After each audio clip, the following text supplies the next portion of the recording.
The flour was still on my apron when they walked in. I had been at the shop since 4:30 that morning, the way I always was on Saturdays. The ovens needed to be running by 5, the croissants had to proof overnight, and the maple cream filling for the Long Johns took 40 minutes to set properly. By the time the first customer came through the door at 7, everything had to be perfect. That was the standard I held myself to. That was the standard that had kept the doors open for 3 years. The shop was called Marigold. It sat on a corner lot on Locke Street in Hamilton, Ontario, a narrow brick building with tall windows, and a hand-painted sign my friend Dana had done for me the week before we opened. Inside there were 6 small tables, white subway tile, more medicine bulbs, and a pastry case that I filled from scratch every single morning. On a good Saturday we moved through 4 dozen butter tarts, 2 full trays of croissants, and whatever seasonal special I had been testing that week. That particular Saturday in October, it was brown butter apple galettes with a cheddar crust, because I had read once that sharp cheddar with apple pie was a thing in rural Ontario farmhouses and I wanted to see if I could make it work for a modern counter. The answer was yes. We had sold out by 10. I was restocking the napkin holders near the window when I saw my father's car pull up across the street. I recognized it immediately. A navy Buick LeSabre he had been driving since I was in high school. The kind of car he refused to replace because he said it still ran fine and running fine was good enough. I stood very still for a moment. I watched him get out of the driver's side. My mother got out of the passenger side, and then from the back seat, moving slowly the way he always did when he wanted to appear casual, came my brother. I had not spoken to any of them in 3 years. I want to be careful about how I tell this part, because I know that when people hear I haven't spoken to my family in 3 years, they sometimes fill in the blank with their own assumptions. They imagine a dramatic fight, a screaming match, a door slammed so hard the frame cracks. That is not what happened with us. What happened with us was quieter and in some ways worse. When I was 26, I decided to leave my job at a hotel kitchen downtown and use my savings to open my own place. I had worked in food service since I was 16, first bussing tables, then line cook, then sous chef at a brunch spot in Westdale that got written up in The Spectator twice. I knew the industry. I knew what I was doing. But I also knew that opening a bakery from scratch in a city like Hamilton meant I needed startup capital I did not have on my own. I applied for a small business loan through the Business Development Bank of Canada. I was approved for $60,000, which combined with my own savings of $22,000 gave me enough to cover the lease deposit, the equipment, the initial inventory, and 3 months of operating costs while I built a customer base. It was not comfortable money. It was enough to survive money. I had a spreadsheet. I had a business plan. I had done the math 40 times. What I did not have was a co-signer on the lease, because the building's property management company required one for first-time commercial tenants under 30. My father agreed to be that co-signer. That was the extent of his involvement. He did not invest money. He did not contribute labor. He signed a piece of paper that said if I defaulted on the lease, he would be responsible for the remaining term. I thanked him for it. I told him it meant a great deal to me. He said, of course. That is what family does. My brother's name is Derek. He is 4 years older than me, and he has, for as long as I can remember, existed in a state of almost being about to do something, almost finishing his business degree, almost launching a landscaping company, almost buying into a franchise opportunity that kept changing shape every time he described it. My parents did not see this pattern the way I did. To them, Derek was ambitious and unlucky. To me, Derek was someone who had learned very early that ambition described out loud was treated the same as ambition achieved, at least within our family.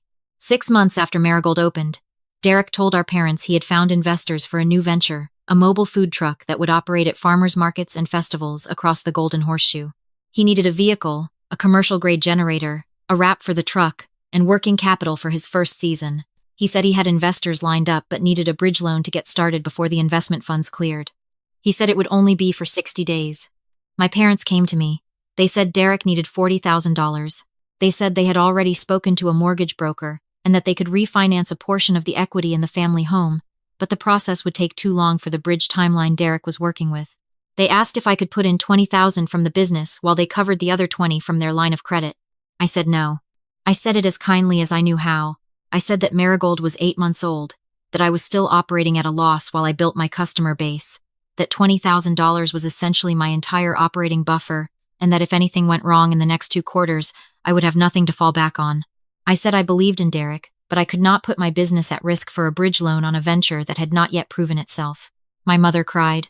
My father said he was disappointed. Derek did not say anything directly to me, but within the week my mother called to tell me that Derek had said I was selfish, and that if the situation were reversed, he would have helped me without hesitation. I did not argue with that. I did not know if it was true and it did not matter. The food truck launched anyway. I do not know where the 40,000 came from. I later found out my parents had taken a second line of credit against the house, which I had not known was possible, or that they had done. Derek operated the truck for 1 season. By the following spring it was gone. The generator had blown during a festival in Ancaster. The wrap had been damaged in a hailstorm. 2 of his supposed investors had never actually signed anything. The remaining debt, which turned out to be considerably more than 40,000 once equipment financing and missed payments were added in, sat with my parents. That was when the silence started. Not a declared silence, not an official estrangement, just a gradual withdrawal, calls that went unreturned. A Christmas I was not explicitly disinvited from, but where I was told it would be low-key this year. A birthday dinner my mother texted about the morning of, after I had already made plans. I stopped trying after a while. I told myself I was protecting my own time and energy. I told myself they would come around. Mostly I told myself I was too busy to think about it, and that was true enough to function. Marigold grew, slowly, then steadily, then faster than I had projected. I hired my first part-time employee in month 14. I hired a second in month 20. By the end of year 2, I had negotiated a 10-year lease on the Lock Street space, and I had started talking to a commercial realtor about a second location in Dundas. The BDC loan was 40% paid down. I had 6 months of operating expenses in reserve. I had a wait list for custom cake orders that stretched 3 weeks out. I had built something that could not be taken from me. Or so I thought. They came through the door at 11:15. The Saturday morning rush had just started to settle, and there were 4 customers at the counter, and 2 at tables when I looked up from the napkin holders and saw my father's face. He had aged. They all had. My mother looked tired in a way I did not remember. Derek was wearing a jacket that was slightly too large for him, the shoulders dropping in a way that made him look diminished. My father looked the same, but with more gray at his temples and something around his jaw that was tighter than before. I felt something move through me that was not quite any one emotion. It was closer to the feeling of recognizing weather changing, a pressure shift, a drop in temperature, the particular quality of air before a storm that you learn to read when you have lived somewhere long enough. I walked toward them. I did not run. I did not smile. I said hello. My father said that they needed to talk privately. My mother looked at the pastry case and then at the floor. Derek looked at the wall behind my left shoulder. I told them to take the table in the back corner, that I would be with them in 5 minutes. I finished what I was doing at the counter. I checked on the couple at table 2. I refilled the cream in the small ceramic pitcher by the window. I was not stalling. I was reminding myself that this was my space, and I would move through it at my own pace. When I sat down across from them, my father put a folder on the table. He said things had been very difficult. He said the line of credit they had taken for Derek's truck had compounded in a way they had not anticipated, and that between the interest and the minimum payments and a few other expenses he did not itemize, they were now carrying roughly $68,000 in debt that was affecting their ability to manage the mortgage. He said they had spoken to a financial advisor, and one of the options they were exploring was restructuring some of their obligations. But that restructuring required time, and in the meantime they needed relief. Then he said that given I had done well with Marigold, and given that they had supported me when I needed it, specifically by co-signing the lease when I could not have gotten the space without them, it seemed reasonable that I contribute to helping the family through a difficult period. He opened the folder. Inside was a document I did not immediately recognize. He slid it across the table toward me.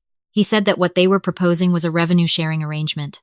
15% of Marigold's monthly net revenue, paid to them on the 1st of each month, for a period of 5 years. He said the document had been drafted by someone he knew. He did not say a lawyer. He said it was fair given everything. I looked at the document for a long moment without touching it. I looked up at my mother. She was looking at the table. I looked at Derek. He was still looking at the wall. I said nothing for approximately 10 seconds. Then my father said that if I was not willing to discuss this reasonably, he still had his name on my lease, and that he was prepared to contact the property management company to discuss whether the cosigner terms gave him any standing to raise concerns about the tenancy. He said he did not want to do that. He said he was sure we could work something out between ourselves before it came to that. There it was. I have thought about that moment many times since, about what it would have looked like to a stranger, a middle-aged man in a navy jacket sitting across from a woman in a flour-dusted apron in a small bakery on a Saturday morning, sliding a document across a table with 2 other people looking at the walls, about how ordinary the violence of it appeared, how it wore the costume of a family conversation. I said, "Give me until closing." I told them I needed time to look at the document properly, and I would not make any decisions without reading it carefully. I said they were welcome to leave the folder, and I would call by 6. My father said that was reasonable. He said he hoped we could handle this like adults. He said that at the end of the day we were still family. They left. I stood at the counter for a moment after the door closed. One of my part-time employees, a young woman named Britt who had been with me for 8 months, looked at me from behind the espresso machine with an expression that asked if I was all right without asking out loud. I nodded at her. I told her I needed to make a phone call in the back. I went to my office, which is really just a desk wedged behind the dry storage shelving, and I sat down. I did not call anyone immediately. I sat for about 3 minutes, and I thought about what my father had just said, and what he had actually meant, and what the distance was between those two things. Then I opened my laptop. The cosigner situation on my lease was something I had dealt with 18 months earlier. When I was preparing to negotiate the long-term renewal, my commercial real estate lawyer, a woman named Claire, who had been working with small business owners in Hamilton for 20 years, had flagged the cosigner clause and suggested we move to remove it or restructure it as part of the renewal terms. The property management company had agreed, with a condition. They required a commercial credit assessment to confirm my business was independently viable without a guarantor. I had passed without difficulty. My father's name had come off the lease in month 21. He did not know that. I know this because I had never told him. After the estrangement began, I had stopped sharing updates about the business. I had stopped sharing anything. He believed he was still on my lease because the last thing he knew he was. And he had walked in here today and used that as leverage without knowing it no longer existed. I also want to tell you about something that had happened 4 months earlier, because it matters to what happened next. In June, I had been approached by a woman named Patricia through a mutual contact in the Hamilton small business community. Patricia ran a small financial services consulting practice, and she also did some work as a private debt broker on the side. She helped private creditors sell distressed consumer debt at reduced rates when they needed to clear their books. She had contacted me because she had come across a debt file that she thought might be relevant to me. She was not certain. She wanted to ask before she pursued it with another buyer. The debt was a line of credit in arrears. The borrower was my brother. The original creditor was a private lender, not a bank, not a credit union. A private individual investor my brother had apparently convinced to finance part of the food truck venture. The principal had been $20,000. With missed payments and interest, it had grown to approximately $26,000. The lender was elderly, no longer interested in pursuing collections, and was willing to sell the debt for $11,000 to close the file. I did not say anything to Patricia for a long moment. Then I asked her to give me a week. I spoke to Claire about whether purchasing a family member's private debt created any legal complications I should be aware of. She said not inherently, and that the debt would then be legally mine to manage as the creditor, including any decisions about enforcement, forgiveness, or repayment terms. She said I should think carefully about what I intended to do with it before I bought it, because once it was mine, those decisions were mine. I thought about it for 6 days. On the 7th day, I transferred $11,000 to Patricia's escrow account and became the legal creditor on a $26,000 debt my brother did not know had changed hands. I had not done it to use it. I want to be honest about that. I had done it partly because holding it felt safer than not holding it, a kind of quiet insurance. I could not fully explain, and partly because I did not want an elderly private lender to take a loss on money my brother had borrowed and not repaid. I had filed the paperwork and put the folder in my desk and not thought about it again until that morning. I pulled it out now. I read through the document my father had left. It was not drafted by a lawyer. The language was inconsistent. The terms were not defined, and there was no mechanism for what would happen if I failed to pay. It was a document written to look official by someone who had watched enough television to know what official-looking documents contained, but not enough to know what made them enforceable. I noted this without satisfaction. At 5:45, I called my father's cell phone. I told him I had read the document. I told him I would not be signing it. I told him, calmly and without raising my voice, that I wanted him to know his name was no longer on my lease, that it had been removed as part of my lease renewal 18 months ago, and that if he had contacted my landlord to raise concerns about the tenancy, he would have been informed of this immediately. I told him that the document he had left was not legally enforceable, and that I had confirmed this with my lawyer. Silence. Then he started to speak, and I let him speak for a moment, and then I said I was not finished. I told him that I was aware of the debt Derek had incurred with a private investor in connection with the food truck. I told him that I was aware because I was now the creditor on that debt. I told him the outstanding balance was $26,400, including accrued interest as of that month, and that as the legal creditor, I had the right to pursue repayment through whatever lawful means I chose, including collection proceedings. I told him I had no intention of doing that. I told him I had decided to forgive the debt entirely, effective immediately, and that I would have Claire prepare the release paperwork and send a copy to Derek directly. Another silence. Longer this time. I said, I'm doing this because I believe in moving forward. I am not doing it because we are even, because we are not even, and I think somewhere you know that. I am doing it because carrying this is not something I am willing to do anymore, and I imagine Derek carrying it has not been easy either. Consider it done. My father said my name. Just my name, the way parents say a name when they have run out of the version of the conversation they had prepared for. I said goodnight. I said I hoped they had a safe drive home. I said if they wanted to have a real conversation at some point, not about money, not about the business, just a conversation I would be open to, that when I was ready. I said I did not know when that would be. I hung up. Britt had already started the closing checklist by the time I came back out front. The last customer had left around 5:30. The pastry case was nearly empty, just 2 butter tarts and a single galette slice that we would donate to the breakfast program at the shelter on King Street, the way we always did with end-of-day leftovers. The espresso machine was cooling down. The chairs were up on most of the tables. I stood in the middle of my shop for a moment. The light through the tall windows was low and amber, the way it gets in Hamilton in October. Everything going gold and quiet before the cold sets in. The smell of brown butter and apples still hung in the air. On the chalkboard near the door, I had written the weekend special in my own handwriting because I still did that every week. Still believed it mattered that customers could see a human hand had been there. I had built this. Not my father, not my family, not anyone who had ever walked through that door asking for something I had not offered. I untied my apron. I folded it over the counter. I went and turned off the lights in the back myself, the way I did every night, checking each room in order: dry storage, office, walk-in, prep kitchen, because checking things yourself was how you made sure they were done right. Then I sent an email to Claire, asking her to prepare the debt release paperwork. I attached the file number. I copied no one. I locked the front door from the outside, tested it once the way I always did, and walked to my car. The drive home takes 11 minutes on a Saturday evening when the traffic on Main Street has settled. I took it at the speed limit with the radio off. By the time I pulled into my parking spot, I had already decided that I would not spend the rest of the night replaying the conversation, because I had said everything I needed to say, and I had said it clearly, and there was nothing left in it that required my attention. There are people who will hear this story and say I should have called the police the moment my father made his threat. Maybe they are right. There are people who will say I should have been harder, or softer, or that I should have held the debt over Derek instead of releasing it. Maybe they are right too. I am not telling this story to argue for the choices I made. I am telling it because for a long time I believed that the only way to survive a family that treated you as a resource was to become unreachable, to build walls so high that nothing could get in. What I learned in that shop on that October Saturday was something different. What I learned was that the most powerful thing I had ever built was not the pastry case or the lease or the cash reserve or even the second location I was planning in Dundas.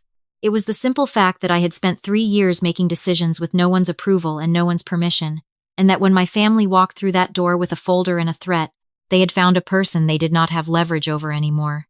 Not because I had prepared a countermove, not because I had outmaneuvered them, because I had built a life that did not require them to be in it. That is not a tragedy. I used to think it was. I used to lie awake in the early months of Marigold, when the loan payments were due and the foot traffic was uncertain, and I was not sure I had made the right call. And I would think about my mother's face and my father's voice, and wonder whether refusing to help Derek had cost me something I could not get back. Whether the price of my boundaries was my family. What I know now is that the question was wrong. The price of no boundaries was me. All of me, indefinitely, as long as they needed something. That October I stood in the amber light of my own shop and I chose myself. Quietly. Without drama. With flour on my apron and the smell of brown butter in the air. I went home. I made tea. I called Dana and talked for an hour about nothing important. The next morning I was back at the ovens by 4:30. The croissants needed to proof. The pastry case needed filling. And somewhere in Dundas, a storefront I had been watching for 6 months had just listed a new commercial lease. There was work to do.